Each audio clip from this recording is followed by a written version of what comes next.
When you have big dreams but no energy, the Stoic path from laziness to power. 1. The quiet war inside. Ever feel like you were born for something great, but you just can't make yourself move? You wake up with fire in your chest but end the day scrolling through noise. You think, tomorrow, I'll start. But tomorrow never comes. You have big dreams, maybe to build a business, get in shape, write that book, or rise above your current life. But every time you try to start, something holds you back. Not fear. Not ignorance. Just nothingness. A strange emptiness. A lack of motion. You call it laziness. But it's not laziness, not really. It's the mind protecting itself. It's the soul hiding behind comfort. The truth is, you're not lazy. You're disconnected from your why. You've forgotten the feeling of being alive, of fighting for something that matters. 2. Why you feel stuck. Your brain isn't against you. It's trying to keep you safe. When a task feels too big, your mind sees danger. It whispers, later. It convinces you that scrolling, gaming, or resting will make you feel better. But what it's really doing, is sedating you. Your potential is still there. Locked behind resistance. And that resistance grows each time you say, I'll do it tomorrow. Each time you shrink from effort. Your mind learns that comfort equals safety, and effort equals pain. So, you begin to fear your own greatness. 3. The ancient trap of comfort. Marcus Aurelius once wrote, "You have power over your mind, not outside events. Realize this, and you will find strength." But most men never master this. They become slaves to comfort. Their power fades quietly, not through failure, but through softness. Comfort kills ambition. It whispers, rest. You deserve it. It numbs you with entertainment, pleasure, and distraction. Until you no longer feel the hunger to grow. In ancient Rome, warriors trained daily even when peace reigned. They knew softness was the first step toward weakness. The same truth applies today. Not training your mind is the beginning of decay. 4. The psychology of laziness. It's not a character flaw, it's a system failure. Let's get real. You don't lack ambition, you lack momentum. You're not broken, you're misaligned. Laziness isn't the absence of willpower. It's the absence of clarity and a compelling reward. Your brain is a sophisticated energy conservation machine, a relic of a time when calories were scarce. It constantly runs a cost-benefit analysis. When the path is shrouded in fog and the payoff is a distant, abstract concept like, be successful, or get in shape, the brain's logical conclusion is to conserve energy. The perceived cost, effort, uncertainty, potential failure, far outweighs the vague benefit. That's why, I want to be successful, feels like a spiritual burden, while I want to earn $10,000 a month by landing 3 new clients for my freelance business, ignites a specific focus. The latter has a metric, a method, and a tangible reward. Your mind is a missile, it needs a target to lock onto. Without a target, it drifts. And drifting is a silent killer of potential.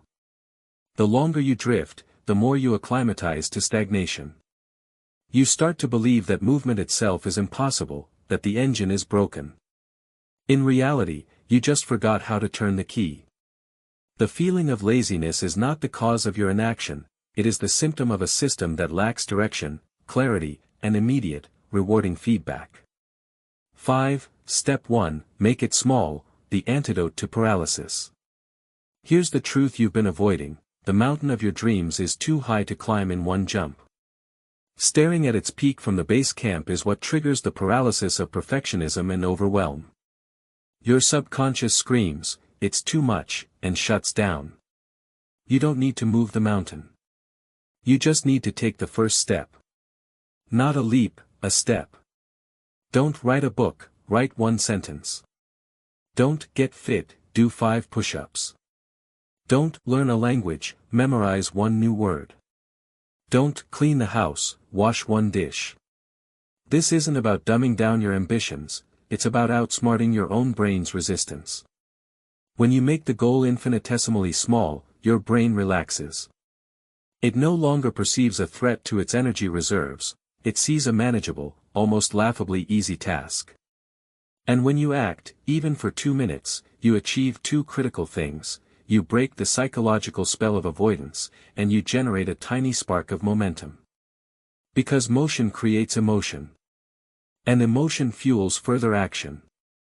You can't think your way into a state of motivation, you must act your way into it. Every empire, every masterpiece, every legacy was built on a foundation of small, often imperfect, first steps. The power isn't in the step itself, but in the signal it sends to your entire being: I am a person who acts. 6. Step 2, build rituals, not excuses, the architecture of self. Discipline isn't about forcing yourself through sheer grit. That's a recipe for burnout. True, sustainable discipline is about designing your environment and your habits so that the right action becomes the path of least resistance. The Stoics understood this deeply. They weren't just thinkers, they were architects of character. A warrior doesn't wait for the battle to sharpen his sword, he prepares it daily. Similarly, you must prepare your mind and environment for the challenges of the day. You don't rise to the level of your goals. You fall to the level of your systems. A goal of being focused is useless if your environment is a temple of distraction. If your room is cluttered, your mind will be too. The external chaos becomes internal noise. If your mornings start with a hit of dopamine from social media scrolling, your focus and willpower are shattered before the day even begins. If the easiest thing to drink is soda, you will drink soda. So, design your environment for victory. Make good choices automatic and bad choices difficult. Put your running shoes right by the bed, laces undone. Keep your journal and a pen open on your desk. Pre-make a healthy breakfast the night before. Delete time-sucking apps from your phone's home screen. Small, consistent rituals are the bricks that build the fortress of a strong character. You are not fighting against laziness, you are building a world where it cannot thrive. 7. Step 3, the 2-minute rule, hacking the starting line. Here is one of the most potent psychological weapons ever devised to overcome initial resistance, the 2-minute rule. The rule is simple: when you find yourself resisting a task, promise yourself you will do it for just 2 minutes. No more. You want to write a chapter? Just write one sentence. You want to run a marathon? Just put on your shoes and walk out the door. You want to read a dense book? Just read one paragraph. This rule is genius because it bypasses the prefrontal cortex, the part of the brain that overthinks and fears long-term effort, and appeals directly to the primitive brain that can handle short, immediate tasks. The barrier to entry is so low that refusing seems absurd. And here's the secret: starting is 90% of the battle. Once you begin, Newton's first law of motion takes over: an object in motion stays in motion. The friction of initiation is overcome. You write one sentence, and suddenly you're writing a second. You organize one shelf, and you find yourself cleaning the entire room. The Stoics called this prohairesis, the faculty of your will to take deliberate initiative. It is the commitment to act before you feel the emotion of motivation. You don't wait to feel ready. You act, and the readiness, the confidence, and the momentum follow as a consequence. You are proving to yourself that you are in command. 8. The fire within, how small wins rewire your identity. Every small victory, no matter how trivial it seems, is a neural event. It sends a powerful signal to your brain: I am effective. I can do this. This isn't just about checking off a box, it's about a fundamental rewiring of your self-perception. Each completed 2-minute session, each made bed, each sent email deposits a coin in the bank of your self-respect and masculine pride. Over time, these small wins are cumulative. They catalyze a psychological shift in identity. You stop seeing yourself as the guy who procrastinates and start seeing yourself as the guy who takes action. You are no longer the man who wants to be disciplined, you are the man who is disciplined, one small act at a time. This shift is everything. Men don't ultimately rise through luck or talent alone. They rise through a fortified identity. Who are you when no one is watching? When the door is closed and the easy option beckons? That moment, and the small, correct choice you make in it, is where your true power is forged. It defines you far more than any public victory. 9. The masculine discipline, pain as a teacher, not a tormentor. Finally, you must reframe your relationship with discomfort. Pain isn't the enemy.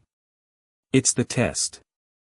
It's the fire that forges your character and separates the ordinary from the exceptional.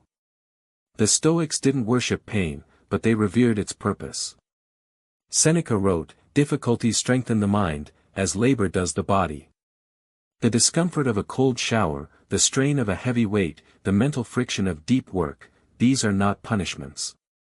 They are the necessary stresses that force adaptation and growth. When you stop running from discomfort, you reclaim a primal strength. Every time you choose the harder right over the easier wrong, you are not just completing a task, you are voting for the kind of man you are. You are telling your inner warrior, we do hard things. So the next time your mind whispers the ancient lie, I'm too tired, or I'll do it tomorrow, don't argue with it. Your mind is a brilliant negotiator and will win every argument. Instead, acknowledge the feeling, and then move. Don't debate, don't deliberate. Just take a physical action. Get up. Put one foot in front of the other. Pick up the pen. Even if it's slow. Even if it's ugly. Because movement, however small, is the antidote to weakness. It is the physical manifestation of your will, and it is the very essence of a life lived with purpose and power. 10. The power of consistency, the silent builder of empires. Intensity is a spectacular firework, loud, bright, and gone in an instant. Consistency is the slow, steady growth of a redwood tree, rings widening year after year until it becomes an unshakable force of nature. Intensity relies on emotion, consistency builds on ritual. Anyone can be a hero for a day, fueled by a burst of inspiration or a deadline's panic. But heroes of a single day are forgotten by the next. True power lies with the man who can show up daily, especially on the days he doesn't want to. The man who understands that the goal isn't to move a mountain in a single, Herculean effort, but to move one stone, every single day, without fail. You don't need 8-hour marathons of effort that leave you burned out and resentful. You need the compound interest of small, repeatable acts of commitment. Don't write for 10 hours on Saturday, write for 30 minutes every morning. Don't have a 3-hour gym session once a week, train for 45 minutes, 4 times a week. Don't plan a yearly life overhaul, reflect for 5 minutes every night. Each repetition is a vote for your identity. Every day you write, you are no longer someone trying to write a book, you are a writer. Every day you train, you are not someone wanting to get fit, you are an athlete. This is how consistency transmutes action into character. It forges your discipline not in the fire of a single moment, but in the steady, relentless heat of daily practice. Because in the end, men are not remembered for the grand dreams they whispered to the stars. They are remembered for what they built with their own hands, day after day, without applause, without witnesses, driven only by the quiet integrity of their own code. 11. When motivation dies, the crucible of true strength. Motivation is a fickle patron. It arrives with a trumpet's blast, fills your sails, and makes you feel invincible. But it always departs, often without warning, leaving you in a silent, windless sea. The man who waits for motivation to return is a sailor waiting for the wind to change, he will die of thirst, adrift. This moment, when the excitement dies and the reality of the work remains, is the true separation between the weak and the strong. It is the crucible where boyish enthusiasm is burned away, and masculine resolve is all that remains. The weak are governed by their feelings. They chase the high of inspiration and flee the discomfort of obligation. Their lives are a series of false starts, abandoned when the emotional fuel runs out. The strong are governed by their purpose. They chase progress, a currency that is earned not by feeling, but by action. They understand that the most valuable work is often done in the absolute absence of motivation. When you feel the heavy cloak of laziness descend, do not ask the feeble question, "Do I feel like it?" Your feelings will always counsel rest, comfort, and distraction. Instead, you must invoke a higher authority. Look inward and ask, "What would my highest self do right now?" Your highest self is not lazy. Your highest self is not weak. Your highest self is the man you are committed to becoming, the disciplined, honorable, and effective warrior of your own life. And then, you must do what he would do. Not with passion, but with principle. Not with excitement, but with execution. This is the core of the Stoic path. It is not a path of emotional suppression, but of purposeful action despite emotion. You don't need to love the grind. You don't need to pretend that the hard work is always enjoyable.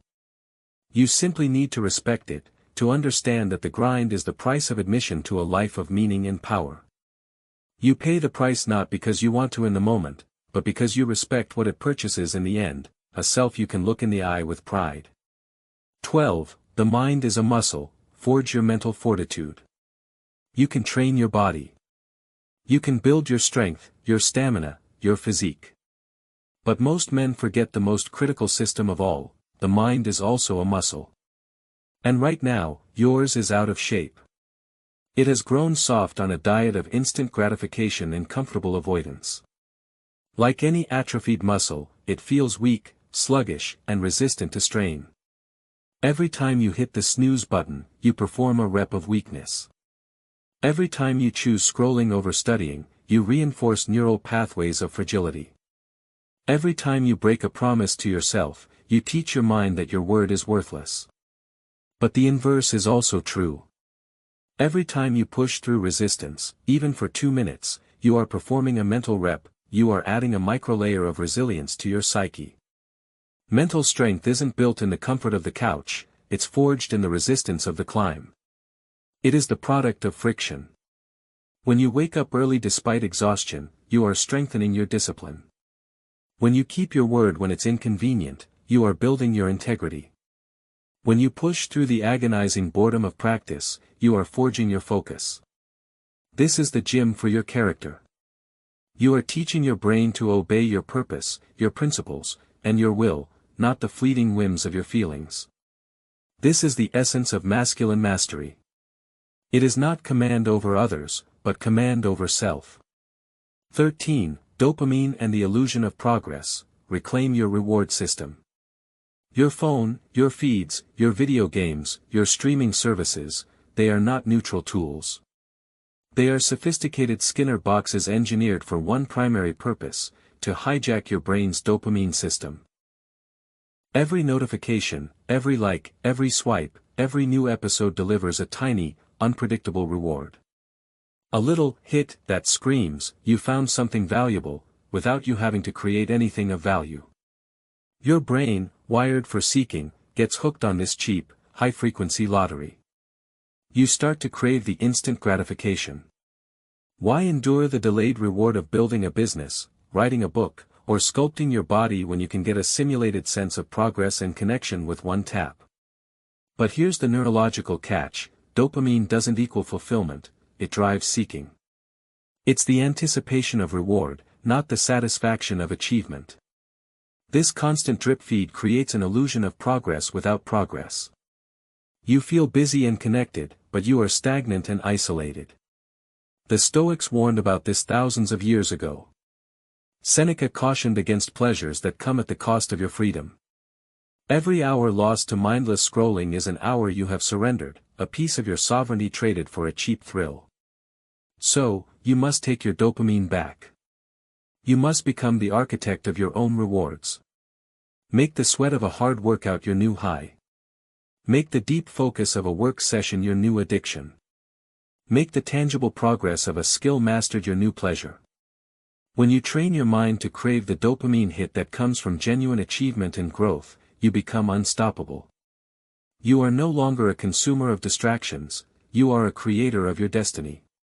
14. The weight of unrealized potential, the ghost that haunts you. There is no heavier burden than potential that never became reality. It is a ghost that follows you, a low-frequency hum of unease you can feel in the quiet moments. It's the quiet guilt when you look in the mirror, the regret that whispers, you had the talent. You had the chance. You could have been more. This weight is not a product of laziness. It is the symptom of a deeper wound, the betrayal of your own potential. It is the grief for the man you knew you could have been, but chose not to become. And here is the hard, liberating truth, no one can carry that weight for you. No mentor, no partner, no excuse can lift it from your shoulders. You, and you alone, must confront it. The only way out is through decisive, consistent action.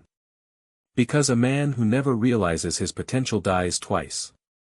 His body fails in its time, but his spirit, his sense of purpose and self-respect, can wither and die decades earlier, leaving an empty shell.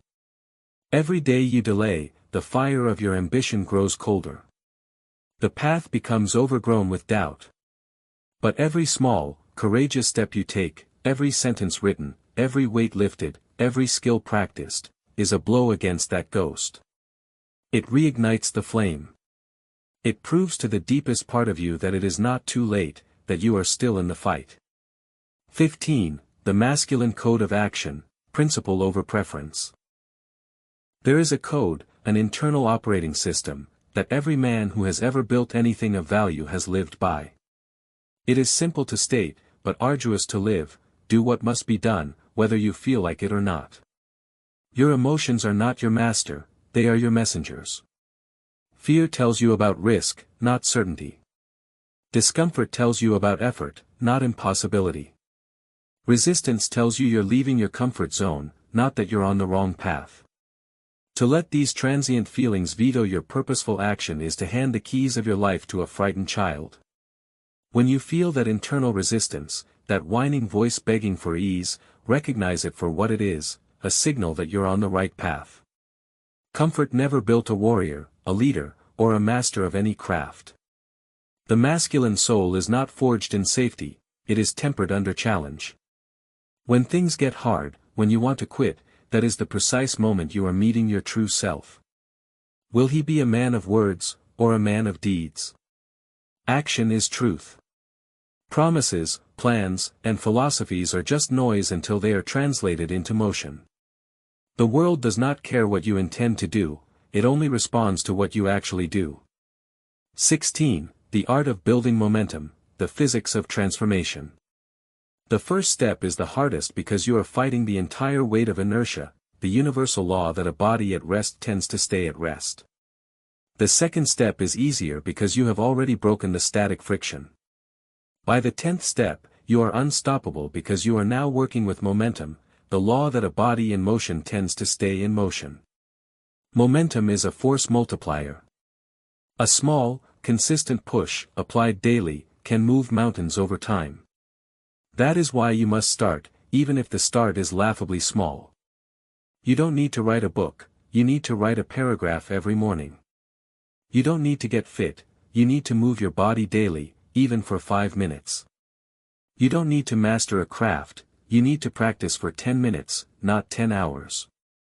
The goal is not to change your life in a single, cataclysmic upheaval. That is the way of burnout.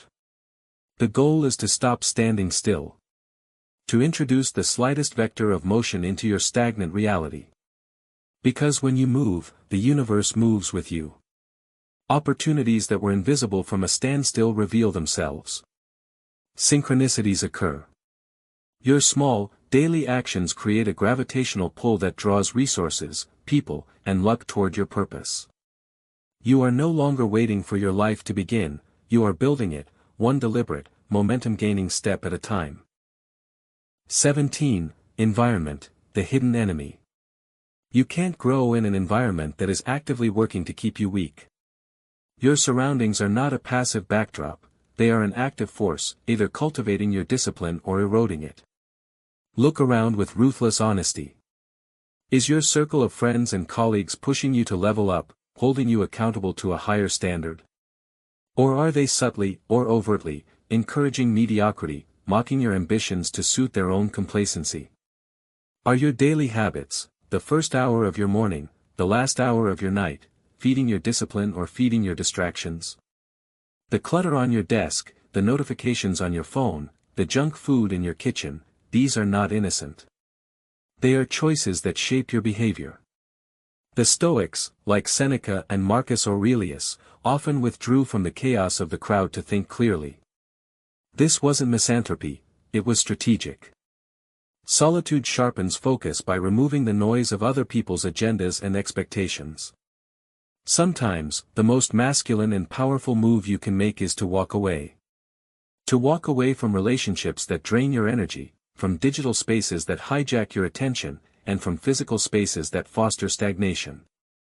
You cannot conquer your inner world, let alone your outer world, if your environment is a training ground for softness. 18. The silence of self-respect. When a man begins to truly respect himself, his life doesn't change with a grand announcement. It changes in the quiet. The need for external validation evaporates. He stops explaining his ambitions to those who wouldn't understand. He stops apologizing for taking time to train, to build, to think. He starts moving in silence, his actions speaking for his character. Laziness withers and dies in the face of genuine self-respect, because when you hold your time, your body, and your dreams in high esteem, you become fiercely protective of them. You stop trading them for cheap dopamine and comfortable distractions. Every disciplined act, every early morning, every completed task, every healthy meal, is a quiet declaration to the universe and to yourself: I am worth more than a moment of comfort. My potential is too valuable to waste. And that silence, that unshakable, internal certainty, is where your true, unassailable power begins. It is a power that cannot be given to you, and it cannot be taken away. 19. The Stoic way: control what you can. Most men exhaust their finite willpower and mental energy trying to control the uncontrollable, the past, the opinions of others, the whims of the market, the flow of traffic. This is a recipe for frustration and helplessness. The Stoic path, as articulated by Epictetus, is the art of radical focus. It is the practice of directing all your effort only onto the field of what you can control: your effort, your attitude, your responses, your choices right now.